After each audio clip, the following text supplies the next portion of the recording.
Assalamualaikum warahmatullahi wabarakatuh. Salam jumpa lagi dengan saya Samsul Ramli. Hari ini masih ada dari spot yang sama di Kabupaten Berau, di tepian.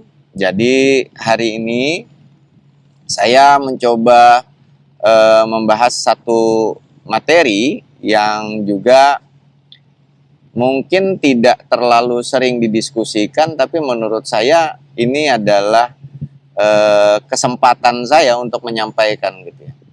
Dalam beberapa diskusi khususnya di TikTok itu diskusinya ya lumayan cukup ramai dan ketat. Jadi saya termasuk orang yang selalu mengkritisi ada beberapa orang yang masih sampai saat ini masih menyebut kata lelang. Sehingga ada beberapa orang yang begitu sering mendengar saya protes terhadap kata lelang itu kemudian cukup keras mengingatkan saya. Tidak terlalu penting lah kita membedakan mana lelang, mana tender. Toh itu cuma satu kata, sebuah kata yang tidak berbeda. Gitu. Jadi saya pengen menyampaikan mindset saya. Bahwa nanti setelah mindset saya ini disampaikan, teman tersebut atau teman-teman sekalian mengatakan bahwa ini tidak berbeda dan tidak substansi, itu adalah persoalan persepsi masing-masing. Tetapi kalau saya belum menyampaikan, masih terjadi pemahaman seperti itu, tentu ini merupakan beban buat saya juga. Artinya ada kesalahan saya tidak menyampaikan alasannya. Jadi teman-teman sekalian, perlu saya jelaskan, dari penelusuran yang saya lakukan terhadap regulasi, kenapa di pengadaan barang jasa kita itu yang lebih dikenal lebih dulu adalah lelang. Padahal dari sisi teorinya, lelang itu adalah transaksi penjualan.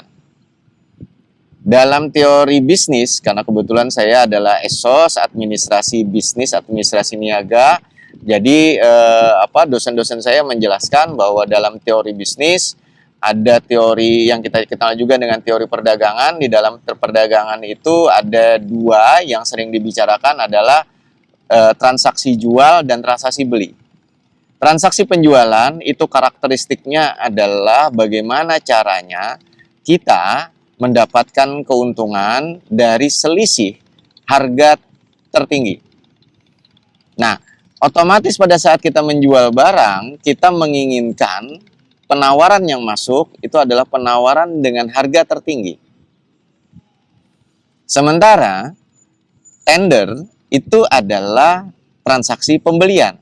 Dalam transaksi pembelian, mindsetnya adalah bagaimana kita mendapatkan harga terendah dari barang yang kita beli.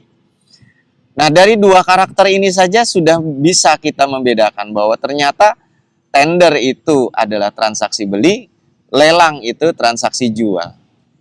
Dulu kita menyatakan bahwa ini transaksinya lelang, tetapi tujuannya untuk mendapatkan harga terendah. Sekian puluh tahun, kalau saya bisa bilang, kalau Bapak Ibu sekalian mungkin nanti searching di regulasi, pada tahun 1908 kita punya satu ordonansi atau undang-undang Belanda yang terbit pada saat zaman POC, dan memang ini di-create oleh POC, terdapat undang-undang lelang yang di-create oleh Belanda melalui POC.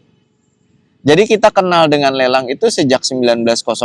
Jadi kalau kita misalkan sekarang ini sudah 2024, ini sudah sekitar 1 abad ya kita mengenal kata itu.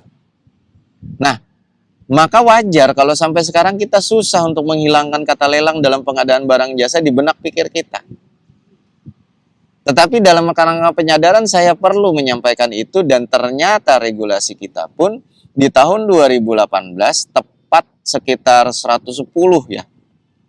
110 tahun kita mengenal kata lelang, kemudian Perpres 16 tahun 2018 mengutarakan perbedaan bahwa kita sudah tidak lagi menyebut kata lelang, kita menyebut kata tender di Perpres 12 tahun 2021. Ini saya menangkap adalah upaya kesadaran pemerintah untuk ngepasin bajunya. Kita mau pakai baju lelang, tetapi kita mau dapatkan harga terendah. Kemarin waktu ada reverse auction, kita bingung nih. Reverse auction adalah harga terendah. Sementara lelang itu pasangannya adalah auction. Jadi supaya tidak terjadi pemahaman yang salah, kita kemudian membetulkan itu dengan tender. Jadi apakah kita bisa menyebut bahwa kata tender dan lelang itu adalah sebuah kata hal sepele yang ya sama saja? Nah ini bagian. Terus kemudian dari sisi filosofi Bapak Ibu sekalian, 1908 Undang-Undang Lelang itu dibikin oleh Belanda dalam kerangka POC, transaksi perdagangan. Sementara dalam transaksi perdagangan kita kenal adanya jual dan beli. Tapi apakah dalam kerangka penjajahan POC di Indonesia itu ada kerangka beli? Tidak. Mereka dapat rempah-rempah dari Indonesia bukan membeli, tapi dengan cara nyolong, menjajah kita, mengeksploitasi kita, kemudian hasil eksploitasi itu dijual. Jadi Belanda hanya tahu di dalam transaksi mereka lebih fokus kepada penjualan. Dan itu diajarkan kepada kita sebagai bangsa yang dijajah. Tujuannya apa? Agar kita tidak mengenal prinsip pembelian, hanya mengenal prinsip penjualan. Dan ingat, prinsip orang jualan tidak mengenal namanya memelihara. Mereka prinsipnya membeli untuk menjual. Orang yang membeli untuk menjual, itu prinsipnya jangka pendek. Bagaimana kemudian harga barang yang dibeli, kemudian ketika dijual itu selisihnya tinggi. Sementara dalam prinsip pembelian, orang yang membeli barang untuk keperluan dirinya, maka dia akan memikirkan bagaimana caranya agar barang itu memiliki umur ekonomis yang panjang sehingga mereka perlu memelihara. Sehingga prinsip pembelian mendorong orang yang membeli untuk memelihara. Sementara prinsip penjualan mendorong orang yang membeli untuk menjual kembali dan tidak memikirkan pemeliharaan. Dampaknya yang terjadi sampai sekarang apa? Ingat, 1 abad, 100 tahun kita mengenal itu. Maka kira-kira nih, mari kita muhasabah kepada diri kita sendiri. Apa yang terjadi dengan pengadaan barang jasa kita? Konstruksi bangunan misalkan, kita pandai membangun tetapi kita tidak pandai untuk memelihara. Ini salah satu dampak dari tidak dimulainya pengenalan terhadap prinsip-prinsip pembelian di dalam proses pengadaan barang jasa kita. Tidak dikenalnya prinsip-prinsip tender di dalam pengadaan barang jasa kita. Mindset tender di dalam proses pengadaan barang jasa kita. Nah, demikian yang bisa saya sampaikan, mudah-mudahan ini membuka wawasan cakrawala berpikir kita bahwa ternyata perubahan dari kata lelang ke tender itu bukan hal sepele. Bahwa mungkin nanti di dalam pelaksanaan dan segala macam secara artifisialnya itu sederhana, silahkan dipahami seperti itu. Tapi paling tidak saya mempunyai kewajiban, tanggung jawab untuk mencapaikan substansi sebenarnya. Karena ingat, semua yang perbaikan yang kita lakukan tidak akan berarti tanpa kita memahami filosofi dasar karena kita belum punya pondasinya. Saya Samsur Ramli dari Berau. Salam pengadaan. Billahi taufiq wal hidayah. Assalamualaikum warahmatullahi wabarakatuh.